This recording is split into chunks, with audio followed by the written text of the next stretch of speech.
What's up, everybody? This is A Force of Nature, Spiritual Awakening, and today we will be discussing empty houses, the 7th house through the 12th house, and this is part 2.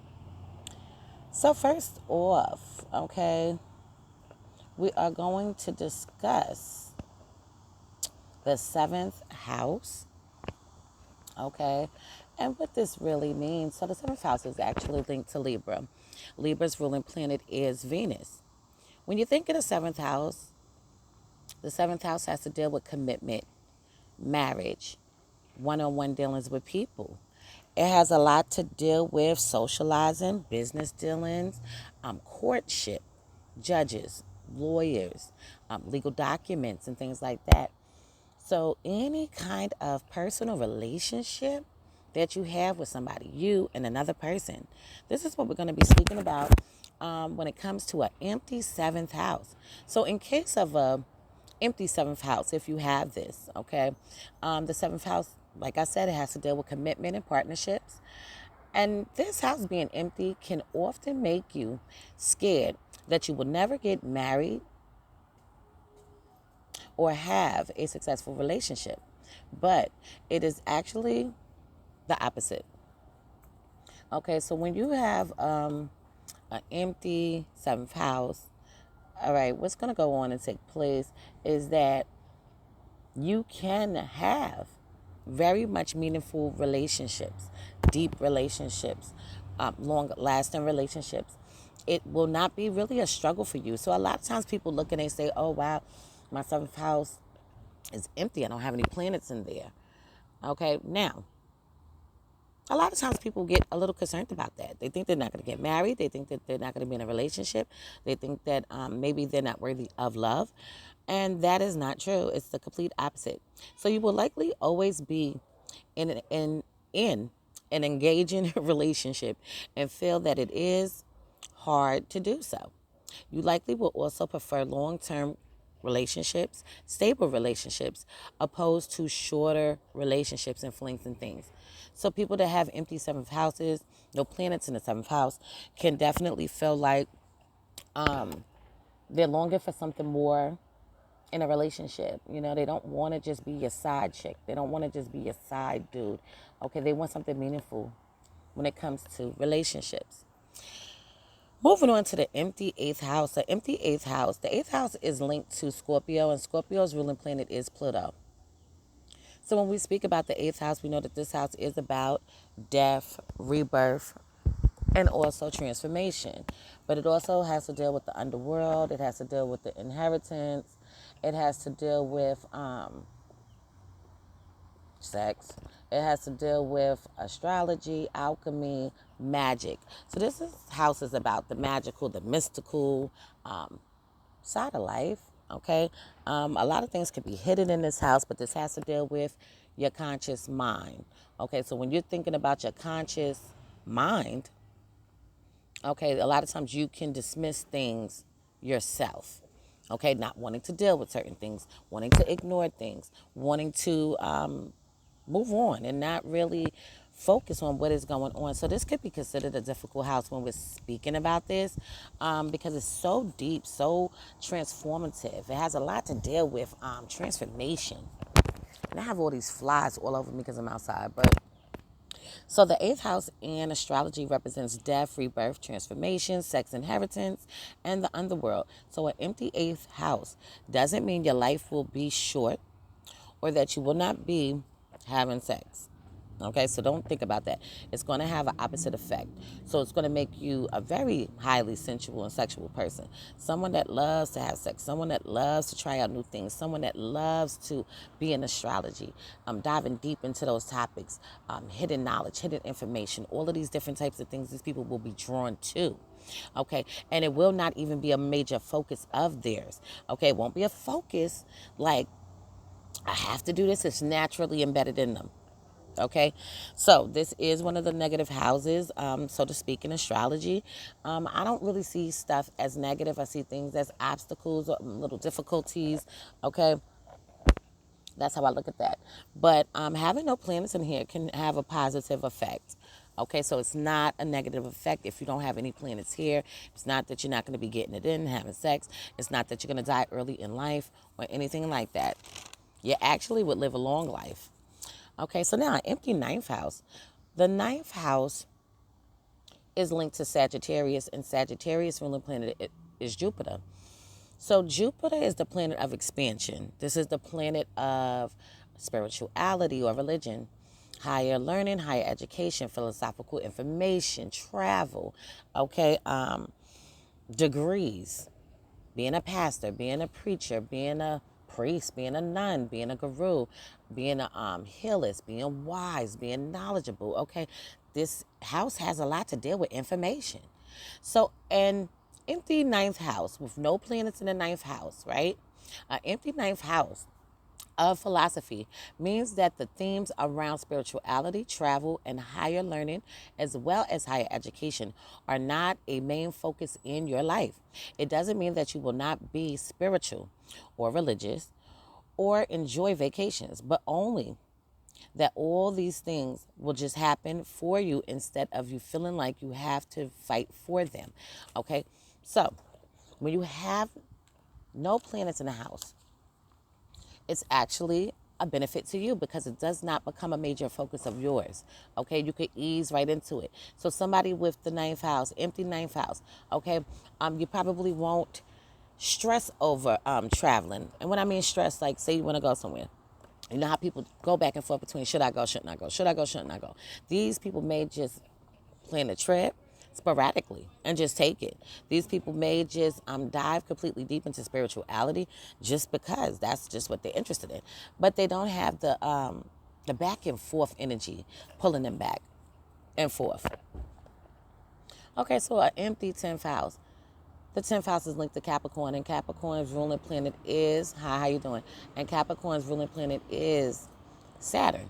Okay, so the 10th house, what is this about, right? And what is all of this? So this is the house of reputation. It's the house of legacy. It's the house of ambition, okay? Your career and how people perceive you on the work front, okay? As a business person. It also has to deal with power, respect, legacy. So people that have planets in the 10th house really strive to be successful. They strive to be what's the word? Acknowledge. Okay, that's another thing. Being acknowledged for the things that you put out, the work and the effort that you put into things, wanting to be recognized for those things. Okay, dealing with the public is also seen with this. Okay, being in a maybe YouTube, maybe on a platform, a public speaker, motivational speaker. Okay, all of these different types of things. Working in the government. Okay, all of these different types of things, but something that has to deal with public and public relations. So the 10th house of social status, while it governs careers, it also represents how you are seen by other people. This is your social reputation and career. And where your midhaven sign is located. If nobody didn't know that, that's where your midhaven would be. And the nickname for that, aka MC. Midhaven, aka MC. When you have an absence of planets in this house, if only mean it will only mean that you will not have to work extra hard to be professionally successful or seen in a positive light by your peers. It is something that will just come naturally to you. Okay? So like I said before, planets in here can make people push very, very hard towards this. For people that do not have any planets in here, they don't have to go hard. It naturally come to them. They could go out and speak and people just naturally probably just like them. Or they don't have to put in all the hours or work overtime just to make ends meet. See what I'm saying? Where when you have planets there, you can definitely feel like I'm busting my ass and I'm working so hard just to make ends meet. Okay? But I am seeing a little bit of what I need to see. These people with no planets here in the 10th house, they're not going through that. What they put in, it just comes. Okay? Easy. And they don't feel like they're going hard for it. If they take a break, they still getting it and things like that. Empty 11th house. Empty 11th house The 11th house is linked to Aquarius, and Aquarius ruling planet is actually Uranus. So when we're speaking about an empty 11th house, what we are talking about with the 11th house is dreams, aspirations, connections with people, networking with people, wanting to be a part of something, wanting to be maybe running something, okay? So you could think of this as being in some kind of clique, gang, crew. It also has to deal with friendships, okay, and really giving a damn about shit like that. But it has to deal with originality, okay, being a trendsetter, being rebellious, okay, going against the grain, being detached, okay, but just doing things your own way, beating to your own drum and not caring about what other people think about it. Okay. So, empty 11th house, the house of friendships. It means that friends